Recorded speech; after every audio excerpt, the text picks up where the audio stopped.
The easiest way to change your beliefs. It's not hard, guys. You're focused on, I've got to figure out what this belief is in order to change it instead of embodying the new. Because when you embody the new, your beliefs automatically change. You walk differently, you talk differently, you act differently. People will say something to you and you'll notice that you respond in a different way, because changing your story from the old to the new automatically eradicates all of those things that you don't want. Some people can do that naturally by themselves. Some people need a coach. So I'm going to give you some pointers today on how to naturally change your beliefs. This is Susie, your beautiful Millionaire Swan Queen. Welcome back to the garden, my beautiful duckling. Thank you for subscribing, smashing the like button, sharing my video. I love you. I am the best life coach with a 99.6% success rate. If you are interested in getting back together with the love of your life, you want to upscale your money, you just want to upscale your life on all corners, I am available for one-on-one coaching. The link is in the description below. If you'd like to join my paid Facebook group, where it is the only place I go live, or buy t-shirts from my daughter and her bestie, those links are all in the description. Don't forget, I also make subs. So if you guys want some subs, check them out. Let's talk about beliefs. You think you have to dig up your belief and you have to analyze your belief so you can change your belief. That is traditional therapy. That is the old way of doing things. Well, the new way of doing things is to bypass digging up. I used to go dumpster diving with my clients, and it can be the most painful thing in the world. It truly, truly can be painful. And I don't dumpster dive anymore with my clients. Instead, I amplify. So when you come to me, I find reasons why you feel good about the situation you are creating. And when I create this new situation, I shift your mind to the new story. And when you are embodying this new story, all of your beliefs magically change. And you didn't do a lot of work to do that. So what you have to do is stop digging. Stop analyzing the old story. Stop looking at the past. You have a problem with your relationship. Doesn't matter if it is your specific person, the love of your life. It is your friends, your family, your parents, your brother, your sister, your favorite cousin, your best friend, and you want this person to be an amazing part of your life. You're going over here and you're looking at the old story. You're looking at what they did in the past. So in the past, they disrespected you, they ghosted you, they were hot and cold, they showed very little interest in your life. It was all about them. The new story, they're showing you respect. They're appreciating you. They are asking about your day. They're genuinely concerned about your day. There's a give and take in the relationship. And before anybody tells me, Susie, it's all about me, in a relationship, there are two people. And you can force that person to not be happy. That is your choice. But if you want a balanced relationship, because I'm a Libra, my scales have to be balanced. If that relationship is not balanced, I don't want to be in that relationship. So if you're making it 100% about you and your wants and your needs, relax a little bit and allow this person's wants and needs to be in the forefront. You create your reality, they create their reality. Everything you do is not created by you, because somebody outside of you did something, you noticed it, and you allowed that to become your excuse, your belief as to why things are not changing. That's not the way it goes. You want that Valentine's Day dinner? You got to be showing your person love, excitement, joy. So if you are raining your words out there and you're constantly telling people that this person is hot and cold, they're ghosting you, they're disrespecting you. Worse, you're calling them names, they have to continue to respond that way to you. But when you start sending them out love, it goes underneath the radar. It builds its own tunnel. It's like water. It flows. It finds the easiest, fastest way to get downstream. But here's the thing. If you are standing in the water and it is going around you, you're not going to touch the same water twice. You're only going to touch that water once, because it's already past you. It's already gone downstream. It can't magically go from downstream back upstream so it can flow past you again. So you keep talking about these beliefs, and these beliefs are now going forward. Oh, I have this belief, I have this subconscious programming, and it's blocking me from getting my desire. Your block, your problem, your belief is you think something is blocking you. What if you walked around and said, I have no beliefs? Then there are no beliefs to block you. I remember when I first started on YouTube and people would go, Susie, you have a lot of limiting beliefs. The only belief I have that you guys could consider limiting is unless a narcissist wants to be changed, so somebody with a cluster B personality wants to be changed, you're not going to change them. I was in that relationship for 30 years.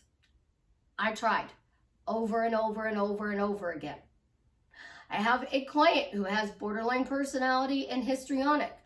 That person wants to change, so I am changing them.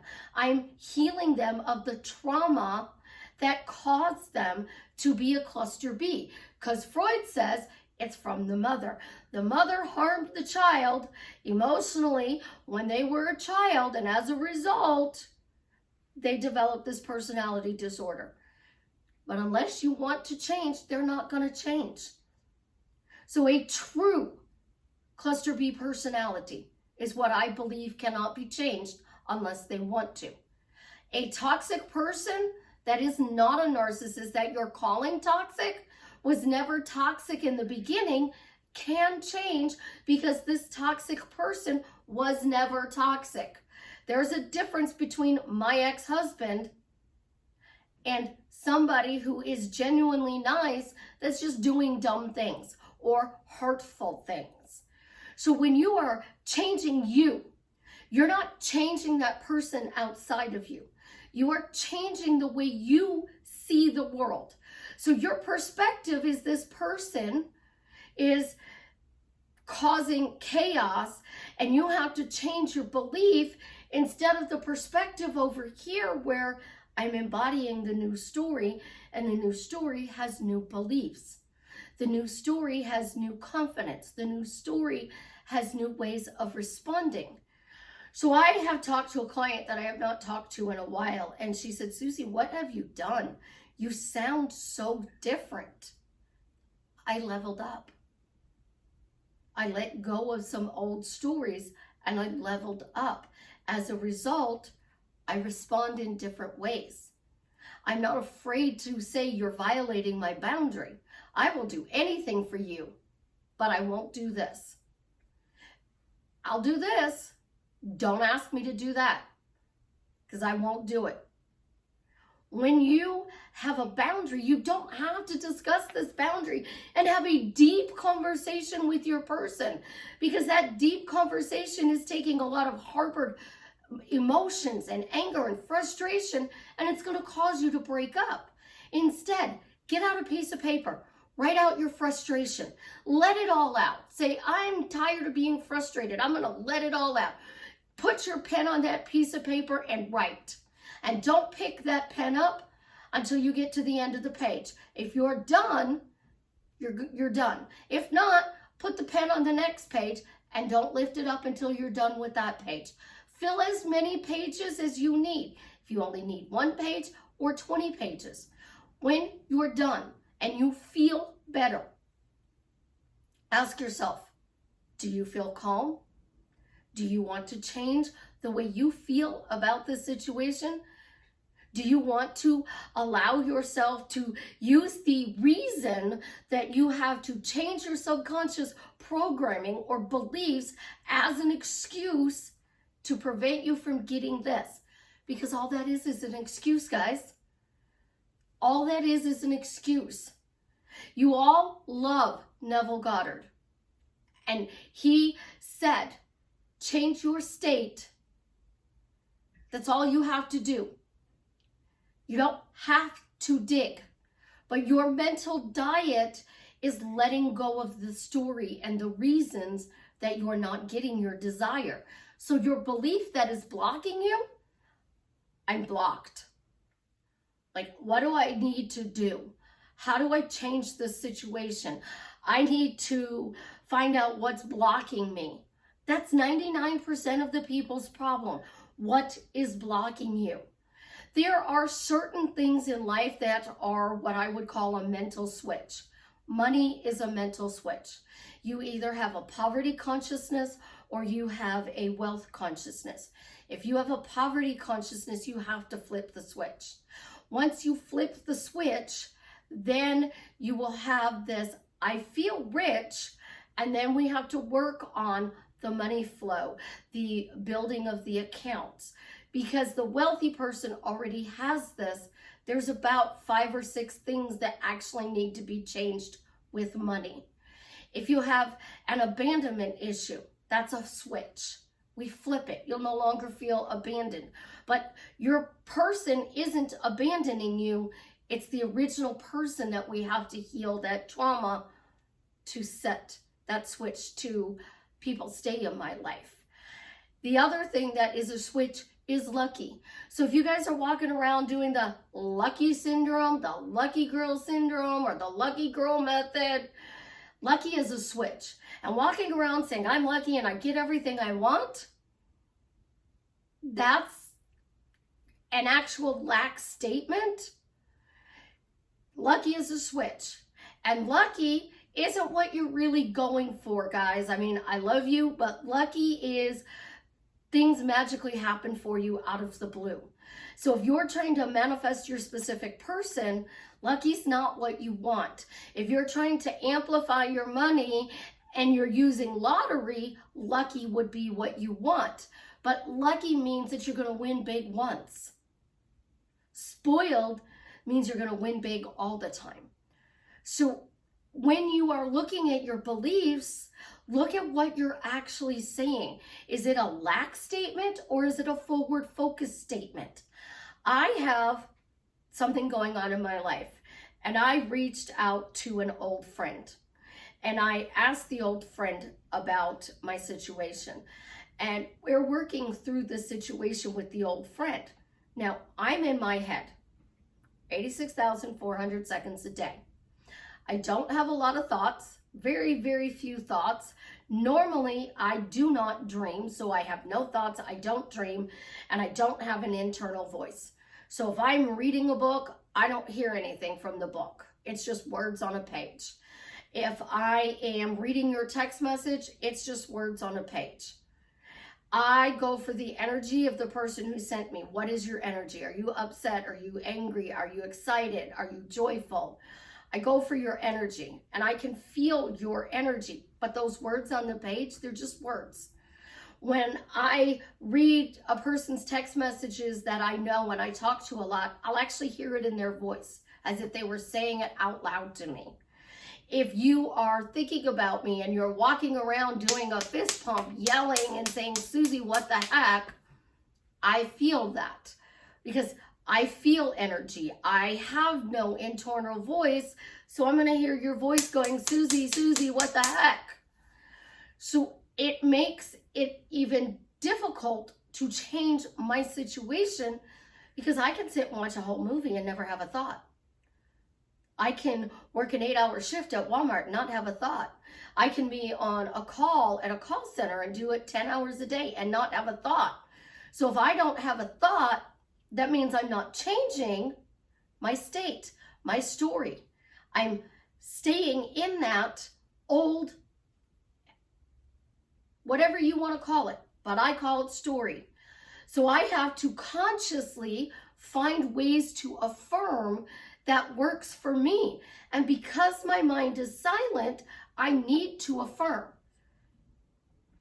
But I can't affirm 86,400 seconds a day because that's too much noise in my head and it triggers my anxiety and it doesn't make me feel good. So I have to use feel-good words. I have to say them out loud. I can repeat them for 30 minutes at a time, and then I have to let it go.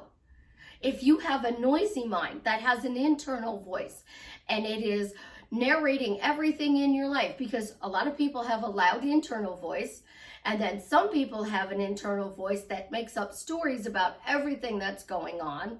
And some people have a negative internal voice and some people have a positive internal voice.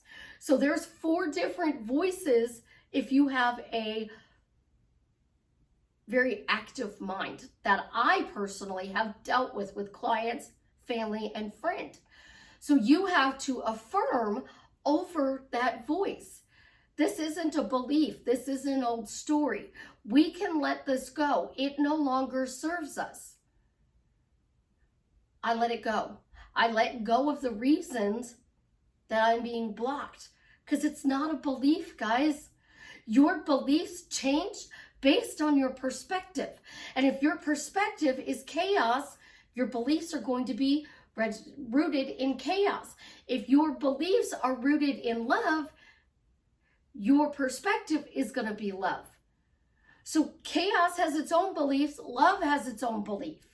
And here's a way to change your beliefs that's really, really simple. All my beliefs come from a state of love.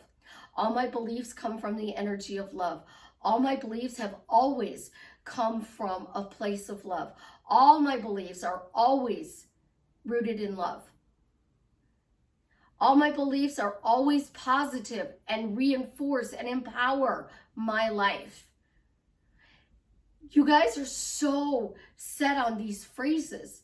If you literally started just to say, it feels so good to be living my dream life, and that's why I'm living my dream life, because that's what the lucky girl syndrome is. It is, I'm lucky because the green lights were green all the way to work. I'm lucky because I got a free cup of coffee. I'm lucky because this person let me go ahead in line. I'm living my dream life. This person let me go ahead of them. I'm living my dream life. All the lights were red on the way to work, so it took me an extra 10 minutes to get there because I wanted an extra 10 minutes to get to work. I didn't want those lights to be green. So it works both ways. But a belief is rooted in your pain point that you have right now. And if you choose to let that pain point go and create a new story, and there's all kinds of tips and techniques on how to create a new story. But let's take a story. A story is a book. You go to the bookstore, you go on Amazon, you go on Kindle, you go on Barnes & Noble, and you pull up a book.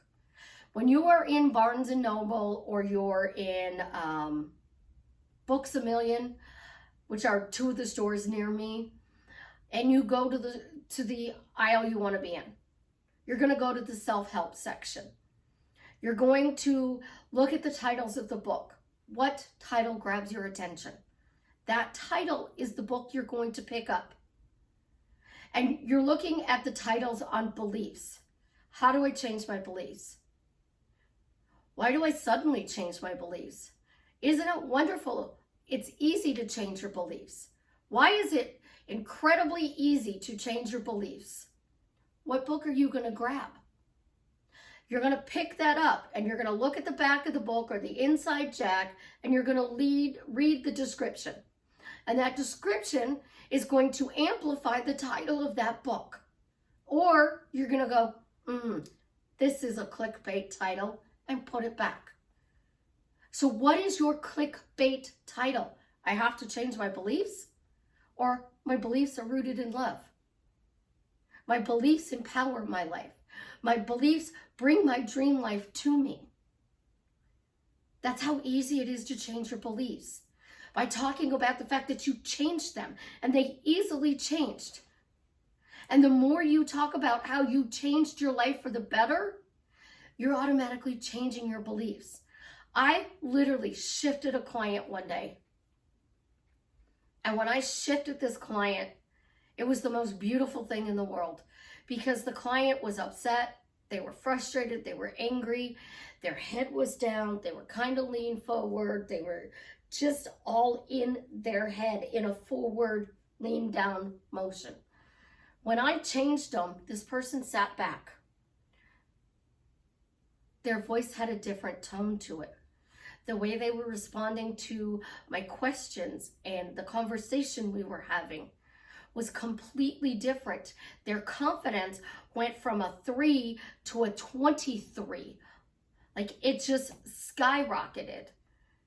They were a completely different person. They even leaned back. They had an ease about themselves.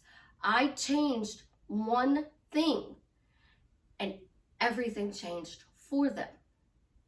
Now, to stay in that, you just need a few words. So if you're going for a marriage, you want to describe your marriage. So we have a healthy, fun, romantic marriage. So you're going to say, why do I have a healthy, fun, romantic marriage? And come up with answers that back up why this is.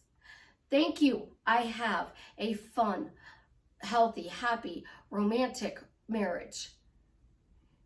Isn't it wonderful? Yes. There are so many different ways that you can project that you have this. How cool is it that I have this incredibly healthy, happy, fun, romantic marriage? It's a phrase. And you keep talking about how incredible this relationship is. It's going to drastically change for the better. Try this. See how it works for you. Simple things drastically change your life for the better. I promise you. And if we've gotten this far in the video, you know that bethematch.org, finding a donor for Travis, is at the top of my list. So leave a comment. A donor was found. Jason made the post. If you want to be a match, the link is in the description that takes you to bethematch.org, that allows you to be a donor or donate whatever you can. Help somebody in need. Show love to the world, guys, because love is what makes the world go round. As always, you guys have an absolutely positively amazing day, and leave me a comment that lets me know how I have drastically changed your life for the better. Since I haven't done videos in a while, me and the clicker are not going to get along today, so I'm going to let y'all know I am updating my schedule. I'm going to be working Sunday through Thursday, 9 to 7 Chicago time, business hours, coaching calls Sunday through Wednesday. If you are part of my Lucifer program, Sundays and Thursdays are check-ins. If you're the big Lucifer package, it's Sunday through Thursday. And then videos, I'm going to do 3 videos a week for right now. And those videos will be posted Monday, Wednesday, and Friday at approximately noon Chicago time. I love you. I am so grateful for you and the support that you bring to me and to my family. I could not be sitting here on this couch today doing what I do if it wasn't for you. So thank you, my beautiful duckling, for supporting me.